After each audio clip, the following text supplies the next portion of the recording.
kalingap. Ayan. Magandang hapon po Kuya Val. Atid ng Kalingap Rob. So ayan po yung bigas na isang sako. Nagrepack po ako mga kalingap, no. Nabawasan na yung isang karton ng mga grocery. Ito po, nagrepack po ako. At ako po ay ngayon magbablog po ako. So ito po yung aking ibibigay. Ayan po yung nirepack ko po. Oh. May bigas po, tapos may ano po yan, may bigas, may gata, saka may kape po para po sa mga senior sa aking mga na-vlog. Salamat po kay Sis Maria, kay Maring Marieta Ocampo at kay Paring Kiko Ocampo. Salamat po sa blessing. Ibalik sa inyo Lord ng siksik, liglig at umaapaw. So 5 lang muna ang niripak ko. Yan, puno yan po kanina. Ano po yan, sardinas, gatas at saka kape. So yan, ang ginawa ko po ay dalawa po, no? Para ano, so yan po yung tirang bigas. 5 lang muna dinala ko para makapag-vlog po, no? May bigay po tayo. So salamat po, ang Lord po magpala sa inyo ng siksik, liglig at umaapaw. Yan po, oh.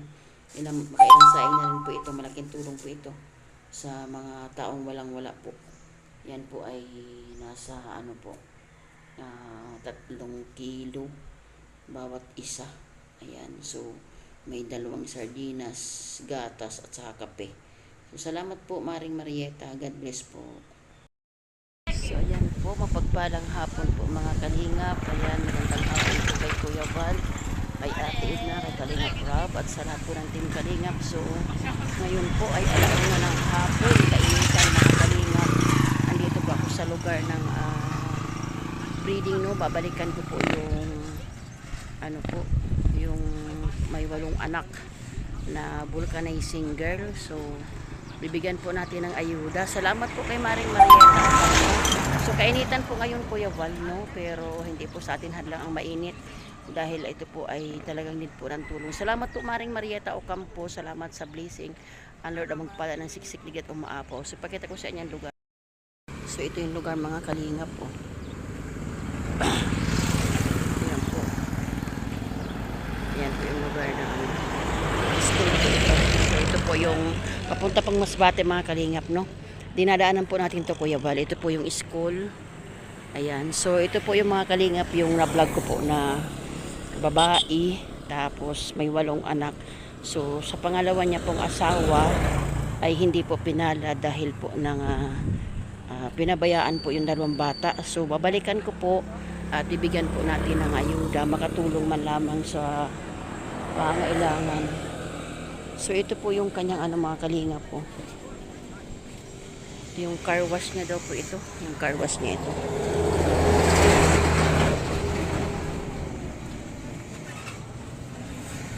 Ito yung lutuan niya. Tao po. Pasok po. Tuloy na ako. Opo. Ayan, daming bata. Daming bata ini nga. Bata pa kami nakarga. Oo nga yan, may bata pa na karga. So ayan oh.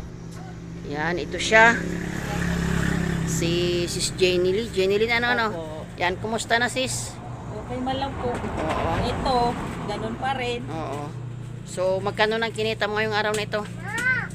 100. O, naka 100 ka na? Opo, naka-washing akong 2 Ah, sakyan. bakit magkano washing? 50 ang tricycle. Oh. 15 tricycle. 16 tricycle. Oh, tapos? Ang motor, 50. Oo. Eh, may menos din ng sabon. Ay, ganun. Opo. Kasi Dahil ikaw nga pala bibili ng sabon. Opo. Napakamura Samantalang sa mamahaling washing ay mahal yan. Opo, 70, 80. O 70, 80. So sino yung batang yan? Nabantayan ko kasi mama din niya solo. Oh, May magkano 4 naman? din na Oo, magkano ang bayad sa'yo? 100 po din araw-araw. O so ibig sabihin may 200 ka na ngayong araw na ito. Ay. Huwag bigay mamaya kasi minsan Oo. binubuon na lang niya pang 1 linggo. Oo. So ayan po siya, Sis Jenny rin mga kalingap na isa pong biyuda po. Bali 8 anak mo sis, no? Opo. O tapos yung pinapangaging pangalawa dun sa pangalawang asawa. Ay kumusta, hindi pa siya nagpapadala? Wala po. Ayun, sige hayaan mo na siya. So kumusta? May gagraduate ka ba na anak? Meron nga nga po grade 12 Oo. tsaka grade 6 tapos may isa rin na grade 2 may Oo. with honors. Oo. Yun ang problema po kasi Oo. yung mga susuotin nila, Oo yung nga naman. babayaran sa school. Ay, naku po. Hindi ko naman din kayang i-provide dahil ang income ko 200, Oo, pambili lang ng 100. pagkain. Magkano lang yun? Oo nga, no, oo, Pagkain opo. lang. Oo, oo. Kaya kapos-kapos talaga Oo, po. oo. Yun, so ano no. Sige lang sis no, malay mo na sa pag-upload natin nito uli ay may hipuin ng Panginoon no, para sa iyo. So mga kalingap, ito po ay talagang deserve niya pong tulungan. Kasi sa 8 niya pong anak, wala pong balo na po siya. Tapos yung pangalawa niya pong asawa ay hindi naman nagbibigay ng tulong. 2 kamay. Ito yata yung bata mo no. Ito yung ano, bunso mo ba to? Ayun po. Ayun. Ito yung bunso oh, kaliliitan pa mga kalingap oh. Yan, na hindi naman binibigyan. So bali 2 ang gagraduate mo. Elementary, ka, high grade 12. at grade 12. So, need talaga ng ano. Sige lang sis, tiwala ka lang sa Lord. Bali, kailan ba yon? April 14 po. Naku. Tapos, Oo, oo, oo. kailangan maka-due date ako pag by Friday. Oo, Friday, Kasi oo, Friday po oo, talaga ibibigay sa kanilang toga. Ibinigay Oo. na nga po yung toga. Kasi Oo, oo. wala pa po ibigay. Ay, oh, ito yung toga. Opo. Sus, talagang hirap, no? Parang ikaw yung, ano, ikaw yung tatay, ikaw yung nanay. So, sa kita mong ganon, siyempre, unahin pa ang pagkain. Nung So, nakaraang oo. araw, diba 2 days ang Oo, buwan, oo. wala kaming income. Buti, Oo. buti nga may 10 kilos kami na bigas na Ay, oo, sus, grabe, oo. Yun lang ang, Oo, oo, oo. ang ulam. Ang hirap, Gulay. no? So, tiyaga lang talaga ning kasi kumbaga sa sitwasyon natin, hindi naman natin kasalanan na maging mahirap tayo, di ba? Kaya nga po. So, pero kumbaga sa buhay natin ay pagkatiwala lang sa Lord, no? So, inano ko nga yung video mo at maka hindi ako nangangako pero loobin ng Panginoon na magpunta dito sila Kuya Val, mga na-vlog ko maiikot ni Kuya Val. So, schedule tayo kasi ang magpunta talaga dito, mission, malaking ano din yon kay na Kuya. So, tiyaga lang tayo, kumbaga patuloy sa hamon ng buhay. So, may nagbigay sa akin na ano galing sa aking kumare, si Maring Marieta Ocampo, nagbigay na isang sakong bigas, tapos grocery. Pinaghati-hati ko naman sa mga na-vlog ko. Kahit pa paano ay makapagbigay, no? So, pinagripak-ripak ko naman para kahit pa paano ay pagdalaw ko, baga may maiabot ako. At kahit pa paano ay malaking tulong. So, ang hirap ng pagkain ngayon, di ba, Ning? Ako nga nung makita ko yung sitwasyon mo, sabi ko nga, sige lang kasi sa buhay baga natin, sabi nga, iniisip lang natin, alam na ng Panginoon yan. Tiwala ka lang, no? So, wait lang, kuhanin ko muna yung bigas, ha? So, ayan mga kalingap, salamat kay Maring Marieta Ocampo, no? Salamat Mare, pagpalaing ka ng Lord, ibalik ng siksik, liglig at umaapaw. So, nandito po ako sa aking na vlog, na biabutan ko po ng bigas, no? Ayan. Sis, Adi, oh. Yan. Kata paano makatulong sa'yo. Hayaan mo, hindi ako nangangako ha, at loobin ng Panginoon na doon sa problema mo, sa mga anak mo, may hipuin ang Lord, no? Basta ako ay babalik ako sa iyo, no? Pasensya ka na muna diyan kasi pinaghati-hati ko rin kita paano makapag-share din tayo sa ating mga kasamahan.